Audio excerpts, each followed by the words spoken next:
안녕하십니까.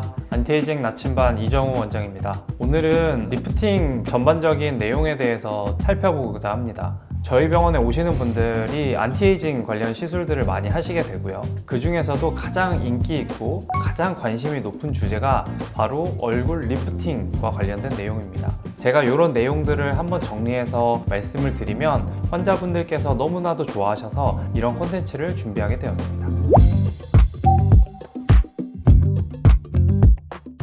일반적으로 리프팅이라고 하면 얼굴을 끌어올린다, 좋아지게 한다 라는 의미로 많이 알고 계시는데요. 사실 리프팅은 여러 가지 의미로 쓰이기도 합니다. 목적에 맞춰서 여러 가지 다양한 리프팅이 존재하는 만큼 어떤 장비를 쓰느냐, 어떤 방식으로 하느냐에 따라서 결과도 천차만별입니다.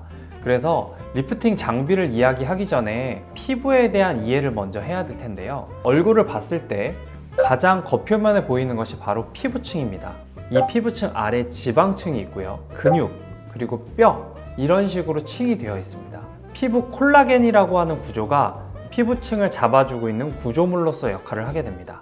그리고 피부와 지방이 떨어지지 않게 근막층이 잡아주고 있는 역할을 하게 되는데요. 우리 얼굴에 있어서 이 두 가지가 가장 중요한 구조물이 되겠습니다. 따라서 나이를 먹으면 피부 안에 있는 콜라겐들은 계속 빠져나가게 됨에 따라 피부가 얇아지고 잘 늘어나게 되는 거고요. 근막층은 지지해주고 있는 힘이 약해지다 보니 잡아주고 있는 피부와 지방층이 아래로 처지게 됩니다. 그러면 우리 얼굴이 눈밑 같은 곳들은 꺼지게 되고 이 피부가 아래로 내려오면서 팔자위, 심부볼 이런 데들은 겉으로 보기에 처져 보이고요. 얼굴 전반적인 윤곽의 변화가 일어나게 됩니다. 첫 번째로 말씀드렸던 피부 콜라겐을 좋아지게 하는 시술이 바로 고주파 시술입니다. 써마지, 덴서티, 볼류머, 튠페이스와 같은 장비들이 있게 되고요. 이 시술을 하게 되면 피부에 있는 콜라겐을 채워주게 되다 보니 피부가 쫀쫀해지고 탄력 있어지고 하는 결과로 나타나게 됩니다. 두 번째로는 피부를 잡아주고 있는 근막을 타겟으로 하는 시술인데요.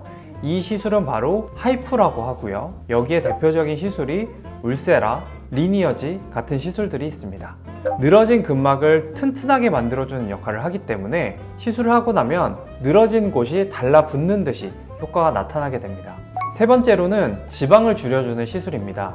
피부와 근육 사이에 지방층이 끼어 있는데 이 지방층이 아래로 처지게 되면 뭉치게 되고 늘어나게 됩니다. 그래서 이 지방을 줄여주는 장비들은 인모드라든지 튠 라이너 같은 장비들이 있고요. 마지막으로는 이 얼굴층 전체에 다 들어가는 시술이 있습니다. 다이오드 시술인 소프라노 티타늄과 같은 시술인데요. 이 시술 같은 경우에는 레이저를 이용해서 얼굴에 열을 가하고 그로 인해서 즉각적으로 얼굴이 작아지는 효과를 나타내게 됩니다. 따라서 최근에 많이들 찾으시는 시술 중에 하나입니다. 이렇게 크게 우리가 리프팅을 4가지 종류로 나눠보았는데요. 어떤 고민이냐에 따라서 어떤 시술을 하느냐가 정해지게 되는 것이죠. 즉각적으로 효과가 나는 수술과 달리 이렇게 장비를 이용해서 하는 시술들은 효과도 중요하지만 피부를 재생시키는 것이 더 중요한 효과입니다. 앞서서 말씀드렸던 이러한 리프팅 시술들은 다시 튼튼하고 새로운 세포가 재생이 될 수 있게 도와주는 시술들입니다. 따라서 이 시술들은 한 번 하고 끝나는 것이 아니고 반복적으로 시술을 받았을 때 튼튼한 새로운 세포로 바꿔주는 역할을 하게 되는 것이죠. 그로 인해서 우리가 슬로우 에이징을 달성할 수 있는 것입니다.